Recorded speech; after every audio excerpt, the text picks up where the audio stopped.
Well, Toronto, what a difference a year makes. Last year, on this day, April the 10th, we had a daytime high of 18.2.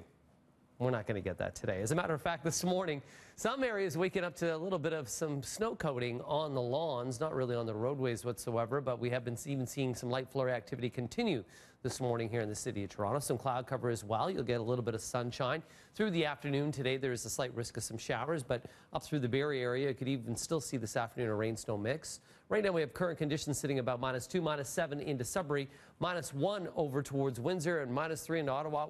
We need some warmth. Let's take a look at some of the future temperatures as we get through this afternoon. At 6:30, we'll have daytime highs sitting near 5 and 6 degrees.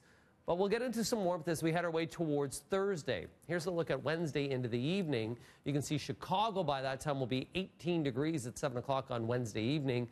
14 into Windsor. That'll push into Toronto for Thursday, but it's also going to bring in some real strong winds. Daytime highs today going to be about 6, as I mentioned. 7 tomorrow. The winds start to pick up. And then we get into Thursday. There's that high, 16 degrees.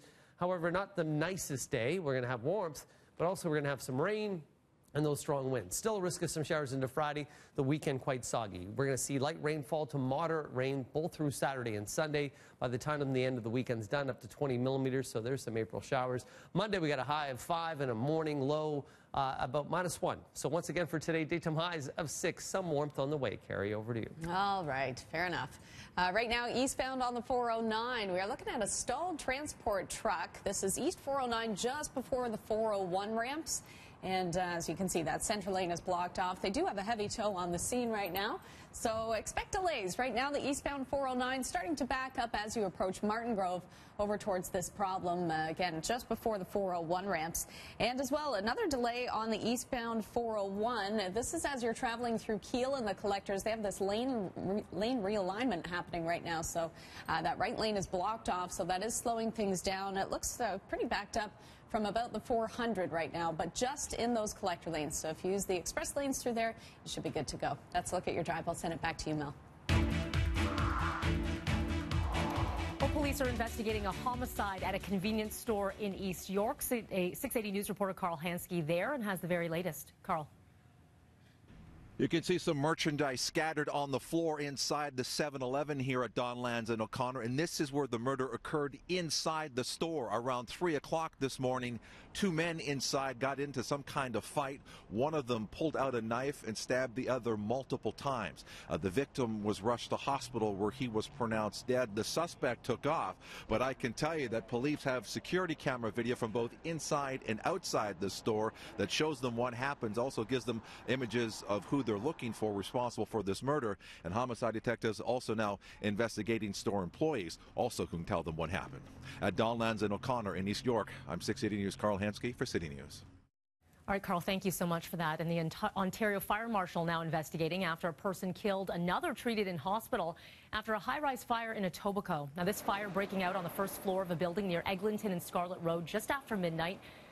One victim found dead when crews arrived. A cat also rescued from one of the units.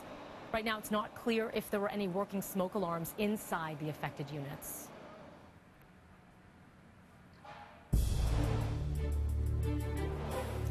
Well, 2 families in Saskatchewan are grieving together after authorities accidentally misidentified one of the deceased victims in the Humboldt bus crash.